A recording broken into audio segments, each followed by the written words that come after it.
చాలా ఇంకా చాలా తెలివైంది ఏంటి, ఇప్పుడు మీరు త్రిషాని చూపిస్తున్నారు కదా, త్రిష అని అందరూ ఫోకస్ పెట్టి త్రిష జయలలిత అవుతుంది, త్రిష ఇంకోటి అవుతుంది. There will be no other power centre except the one under my leadership. నా నాయకత్వంలో పవర్ సెంటర్ తప్ప ఇంకోటి ఉండదు అని చాలా కేటగరికల్ స్టేట్మెంట్ ఇవ్వడం కూడా చాలా ముఖ్యమే. అతని రాజకీయ పరిణితి ఆలోచన శక్తి ఆయనకు ఉన్నాయనేది తెలుస్తుంది. బట్ ఓకే, అభిమానం అనేది దాగదు కాబట్టి త్రిష ట్వీట్ చేశారు ఇప్పుడు, ప్రేమ గంభీరమైంది, ప్రేమ గొప్పది అని, మహత్తరమైంది అన్న పద్ధతిలో. కాబట్టి ఈ అన్ని సంకేతాలు కూడా ఒక కొత్తదనాన్ని, నూతన ప్రయత్నాన్ని సూచిస్తున్నాయి. అన్నాడీఎంకే వచ్చి బలపరిస్తే ఇంకా విజయ్కి అసలు ఏమీ సమస్య ఉండదు. Equations will change for ever, ఎప్పటికీ ఇంకా మారిపోతాయి.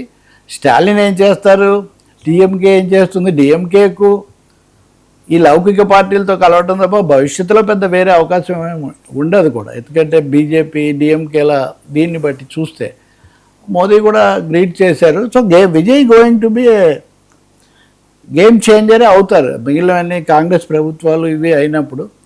ఆ తర్వాత ఆయన కాంగ్రెస్ పార్టీ ఆఫీస్ కూడా సందర్శించారు.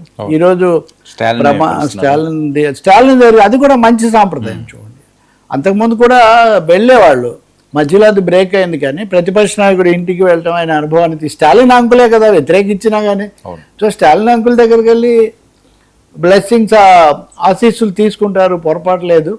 నిన్న మామూలు సగటు భారతీయుని కొంచెం స్పందింపజేసే ఒక లక్షణం ఆయన తండ్రి గారైన దర్శకుడు చంద్రశేఖర్, ఆయన భార్య ముందు కూర్చొని కుమారుడు చూస్తుండగానే ప్రమాణ స్వీకారం దాకా వచ్చినందుకు ఆనంద బాష్పాలు, ఇవన్నీ చాలా సహజంగా జరిగాయి. అంటే ఒక విధంగా మామూలు మనుషులకు దగ్గరగా ఉండేటట్టుగా మటుకు నిన్న విజయ్ జరిగింది. అందరు పేరున కమ్యూనిస్ట్ శాసనసభ్యులు, కాంగ్రెస్, అన్ని పార్టీల వాళ్ళకు చెప్పిన తీరు కూడా ఒక వినయం, ఒక నమ్రత మటుకు అక్కడ కనబడ్డాయి. అంటే గంభీరంగా గొంతేమో ఆ దూకుడు గాంభీర్యం ఉన్నాయి, రెండో వైపున నమ్రత, కొంత వాస్తవికత ఉన్నాయి. ఖచ్చితంగా ఆకర్షణీయమైన అంశమే. ఇంకా మన మీడియా కూడా త్రిష మీద దృష్టి నుంచి కొంచెం విధానాలు, ఆమె ఏం చేస్తారు, వాళ్ళు ఏం చేస్తారు, ఇప్పుడు ఆమె వెళ్ళి వాళ్ళ తల్లిగారిని కలిశారు, అవన్నీ అక్కడ కనబడ్డాయి కదా మనకు.